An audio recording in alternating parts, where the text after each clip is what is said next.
প্রথম 15 বৎসর যতক্ষণ পর্যন্ত প্রাপ্ত বয়স্ক না হয়, বালেগ না হয়, ততক্ষণ পর্যন্ত কলম বিরুদ্ধে যায় না, উঠানো থাকে। ফেরেশতা বিরুদ্ধে কিচ্ছু লেখে না, বরং নিষ্পাপের খাতায় লেখা রাখে।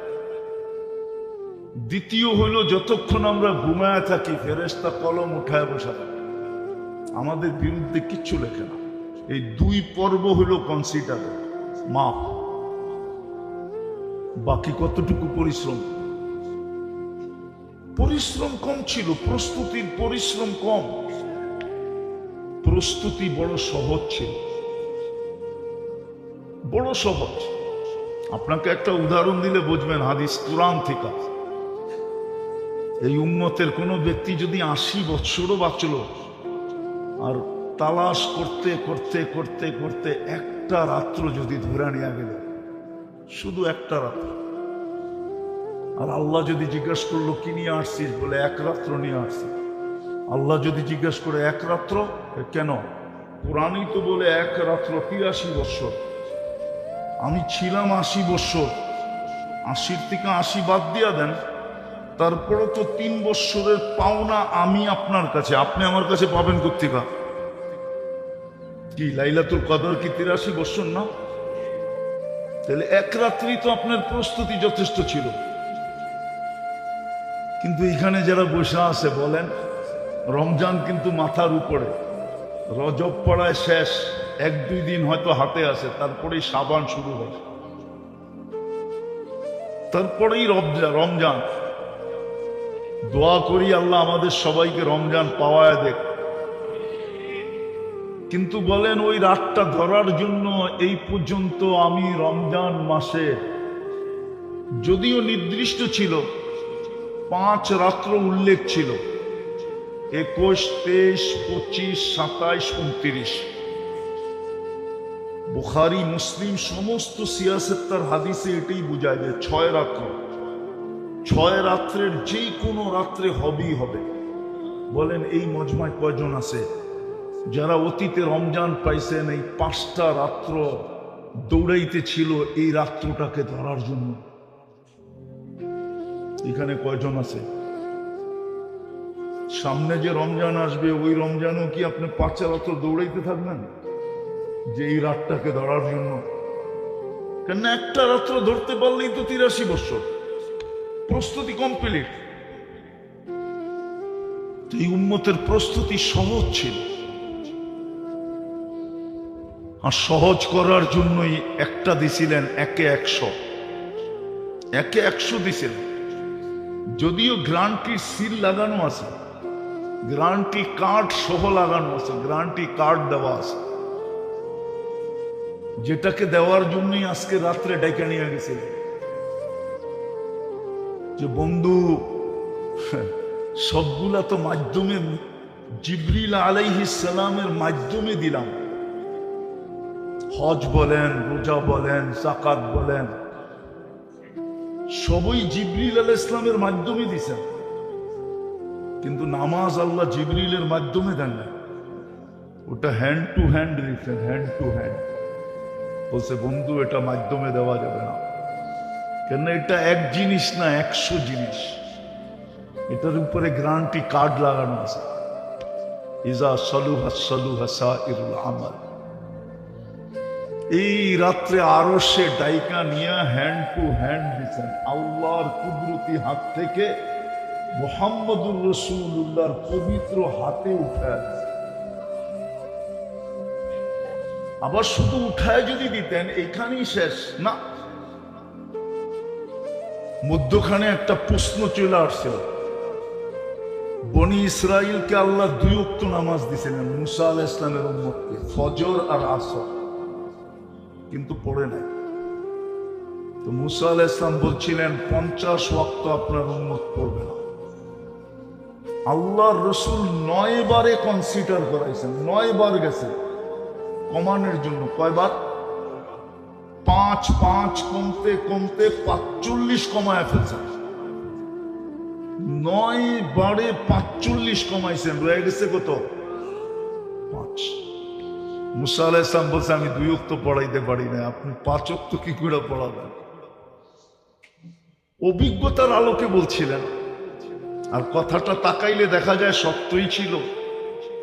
কিন্তু আমাদের নবী জান নাই কেন, উনি একটা জবাব দিয়েছেন, আমার লজ্জা লাগে, 9 বার গেছি, এখন যাইতে লজ্জা লাগে। আরেকটা ভয়ও আছে, 5 কমাইতে কমাইতে কমাইতে 9 বারে 45 কমায় দিছেন। এখন যদি গেলাম আর যদি বলল বন্ধু দিছিলাম গিফট, ফিরত নিয়ে নিলাম, কি কি এটাও তো সত্য। দিয়া দন চায়মন কেরানিতে কতক্ষণ, যদি নিয়েই নিলেন, আছেই তো 5, কেননা 5 করেই তো কমায় কমায় আসতেছিলেন। এখন এই 5ও যদি নিয়ে যান, তাহলে তো আমাকে শূন্য হাতে যেতে হবে, এই জন্য আর যান নাই। কিন্তু ভিতরে কিন্তু আগুন জ্বলতেছিল, ব্যথা ছিল। কেননা অভিজ্ঞতার আলোকে মুসা আলাইহিস সালাম বলছে পড়বে না 5 ওয়াক্ত, আমি 2 ওয়াক্ত পড়াইতে পারি না, আপনারটা 5 ওয়াক্ত পড়বে করতে কা। কিন্তু আজকে সমাজের দিকে তাকাইলে এটাই দেখা যাবে, 24 ঘন্টা ভোগ করে আল্লাহটা, সুরক্ষা নেয় আল্লাহর, সেবা নেয় আল্লাহ, সবকিছু এভরিথিং আল্লাহ, সব কিছু আল্লাহর নেয়। কিন্তু আল্লাহ ডেলি 5 বেলা ডাকে, 90% লোক নামাজ পড়ে। অথচ এই মেরাজের রাত্রের গিফট ছিল, একে 100 ছিল, প্রস্তুতি একটা দিয়েই কমপ্লিট হয়ে যেত। নাইলে হাদিস কেন বলবে ইদা সালুহা সালুহা সাইরুল আমাল, নামাজ ওকে তো জীবন ওকে, নামাজ কমপ্লিট তো জীবন কমপ্লিট কেন বলবে? তো নামাজ ওকে জীবন ওকে, কিন্তু 90% নামাজ পড়ে না। অথচ মুসা আলাইহিস সালামকে আল্লাহ এই গ্যারান্টি দেন নাই, 2 ওয়াক্ত দিছিলেন, ফজর আর আসর। কিন্তু আমি জানি না ওনাকে এই গ্যারান্টি কার্ড দিছিলেন কিনা। কিন্তু আমাদের এই 2 ওয়াক্তে গ্যারান্টি কার্ড আছে, মান সাল্লাল বারদাইন দাখালাল জান্নাহ, বুখারী শরীফের রিওয়ায়াত, যে ফজর আর আসর পড়লো সিধা জান্নাত। ফজর তো জান্নাতের টিকিট, সমস্ত আখেরাতের ঘাটির সুরক্ষা হলো ফজর নামাজ। ইন্না কুরআন আল ফজরে কানা মাশহুদা। অথচ দেখা যায় সবচেয়ে কম সংখ্যক মুসল্লি হয় ফজরে।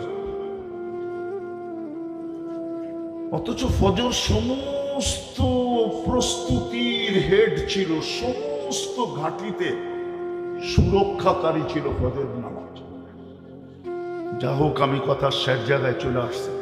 ভাবেন, হতে পারে ভাবনা আজকে আমাদের বিবেকের পর্দা খুলতে পারে, চিন্তাই মানুষের বিবেকের পর্দা খোলে, চিন্তাই মানুষের ভিতরে রেখাপাত তৈরি করে।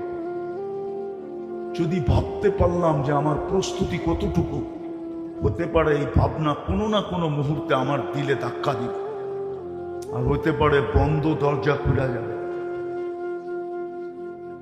এমনও হতে পারে যে আমি প্রস্তুতি নেওয়ার কোনো সুযোগ পাবো না, শুধু এতটুক পাবো, একটা আহ বলতে পারবো, আহ হায় কি করলাম।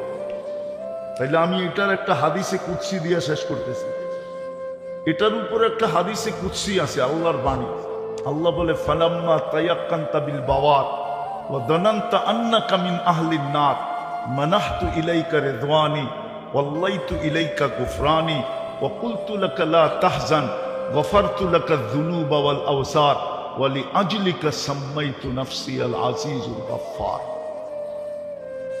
আফসোস, যদি আপনারা আরবি বুঝতেন বড় মজা আসত।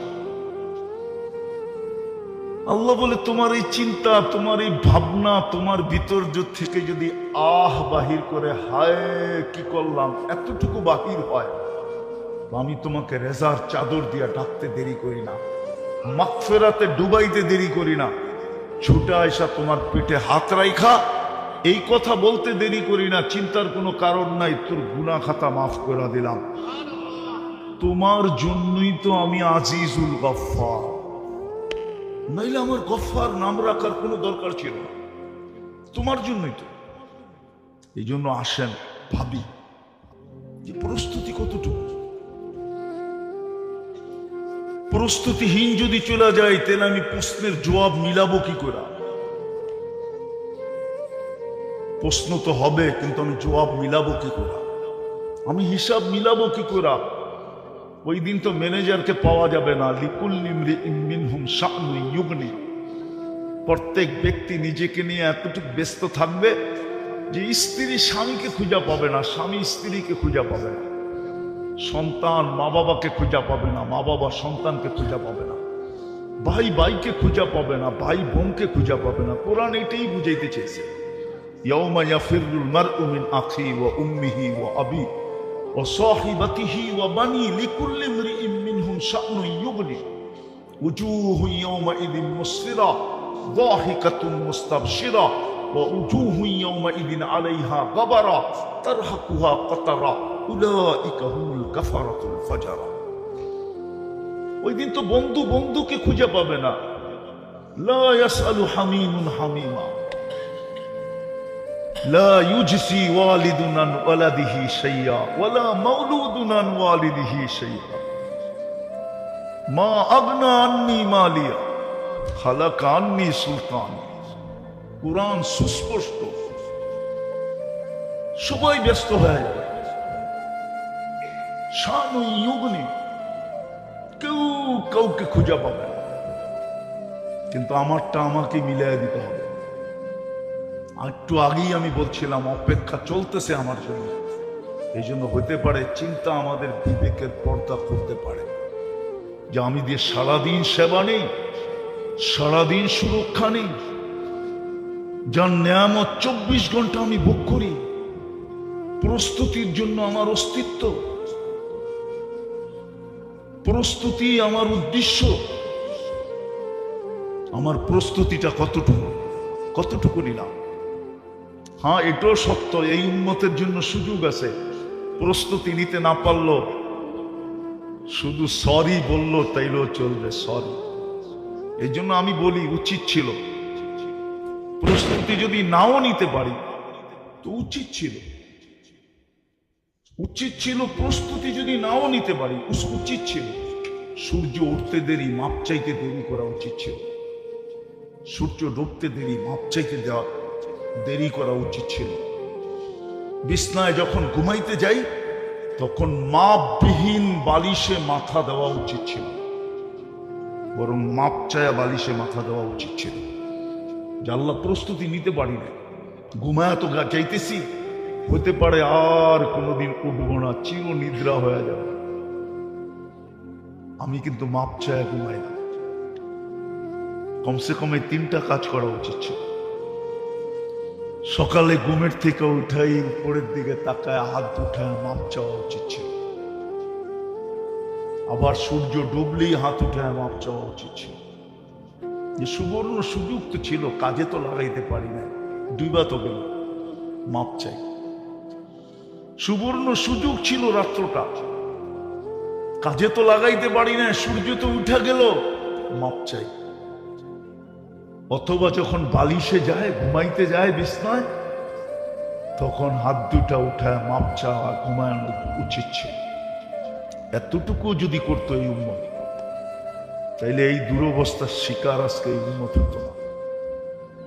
আমাদের সমাজে চর্চা নাই, এই জন্য বোঝা যায় না। এই উম্মত নিজের মর্যাদা জানে না। আমার সমাজে অনেক কিছুর চর্চা নাই, মসজিদেও নাই, কোথাও নাই।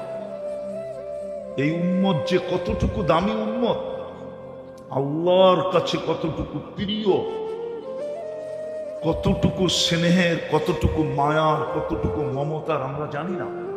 এটার চর্চা নাই। এই উম্মত জানে না এই উম্মতকে যে জান্নাত দিবে ওই জান্নাত কি জিনিস জানে না। জান্নাতের আলোচনা নাই, শুধু শব্দটার আলোচনা আছে, কিন্তু জান্নাতের খুঁটা খুঁটা আজকের রাত্রে যেটা আল্লাহ রসুল দেখা আসছেন,